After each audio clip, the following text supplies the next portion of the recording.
LDF സർക്കാരിൻ്റെ സുപ്രധാന പ്രഖ്യാപനങ്ങളിലൊന്നാണ് 35 വയസ്സ് കഴിഞ്ഞ 60-ൽ താഴെയുള്ള സ്ത്രീകൾക്കായി പ്രഖ്യാപിച്ചിട്ടുള്ള 1000 രൂപ പെൻഷൻ.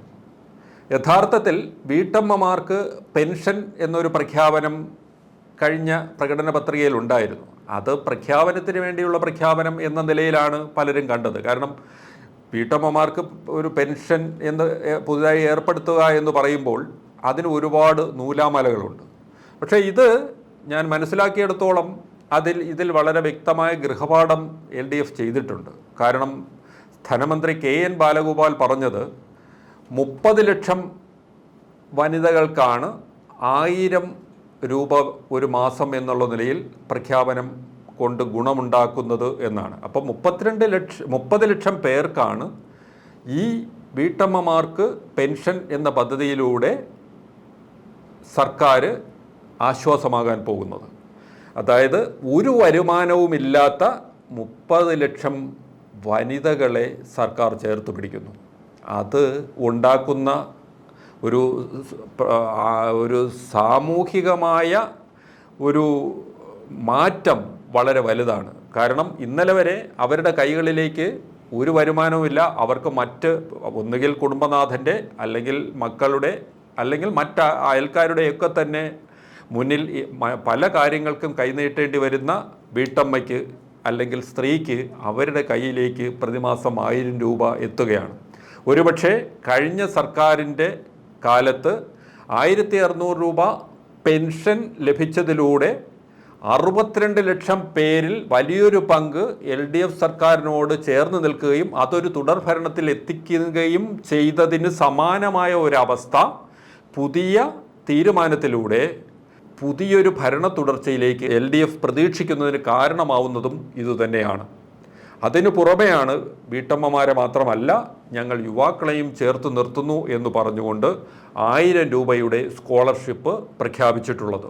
അത് 1000 രൂപയുടെ സ്കോളർഷിപ്പ് 5 ലക്ഷം പേർക്കെങ്കിലും കൊടുക്കും എന്നുള്ള നിലയിലാണ് ധനമന്ത്രി നൽകിയ സൂചനകൾ.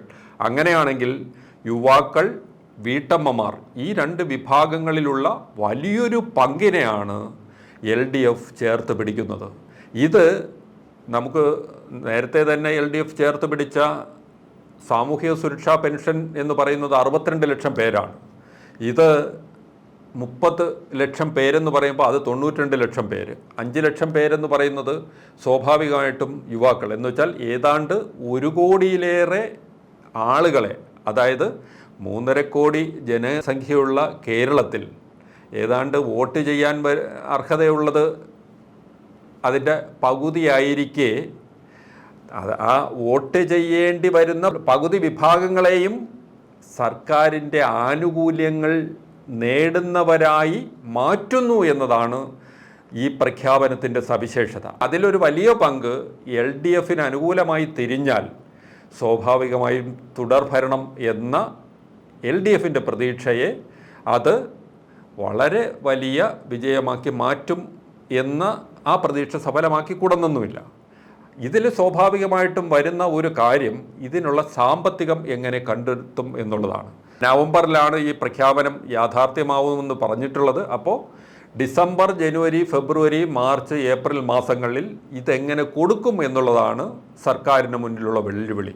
അവിടെ KN ബാലഗോപാൽ എന്ന ധനമന്ത്രിക്കാണ് കൂടുതൽ വലിയ കാര്യങ്ങൾ ചെയ്യേണ്ടതുള്ളത്. വളരെ ആത്മവിശ്വാസത്തോടു കൂടിയാണ് ധനമന്ത്രി മുന്നോട്ട് പോകുന്നത്. അതുകൊണ്ട് തന്നെ അതിനൊരു മാർഗം അദ്ദേഹം കണ്ടെത്തും എന്ന് തന്നെയാണ് പ്രതീക്ഷിക്കുന്നത്. പ്രത്യേകിച്ചും നമ്മൾ മനസ്സിലാക്കേണ്ട വേറൊരു യാഥാർത്ഥ്യമുള്ളത് നവംബർ, അതായത് ഈ മാസം മുൻപ് കൊടുക്കാനുണ്ടായിരുന്ന സാമൂഹിക സുരക്ഷാ പെൻഷൻ 1600 രൂപയുടെ ഒരു കുടിശ്ശിക ഉൾപ്പെടെ 2 പെൻഷനാണ്. അതായത് ഒരു വീട്ടിലേക്ക് ഈ 62 ലക്ഷം വീട്ടിലേക്ക് ഈ മാസം 3200 രൂപ വീതമാണ് എത്തുന്നത്.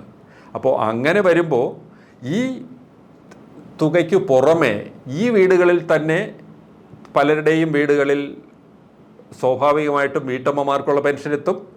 അത് കഴിഞ്ഞിട്ട് യുവാക്കൾക്കുള്ള സ്കോളർഷിപ്പ് എത്തും. അപ്പോൾ വലിയൊരു തുക ആ വീടുകളിലേക്ക് എത്തുകയും അത് അവർക്ക് അവഗണിക്കാനാവാത്ത ഒരവസ്ഥയായി വരും. അത് ഒരു തുടർഭരണത്തിലേക്ക് എൽ ഡി എഫിനെ എത്തിച്ചുകൂടെ എന്ന അവസ്ഥ എത്തിക്കുമെന്നാണ് എൽ ഡി എഫിൻ്റെ കണക്കുകൂട്ടൽ.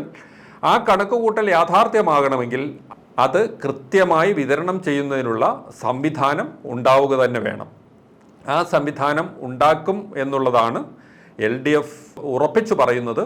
ആ ഉറപ്പിച്ചു പറയലാണ് അടുത്ത തെരഞ്ഞെടുപ്പിലെ അവരുടെ സാധ്യത.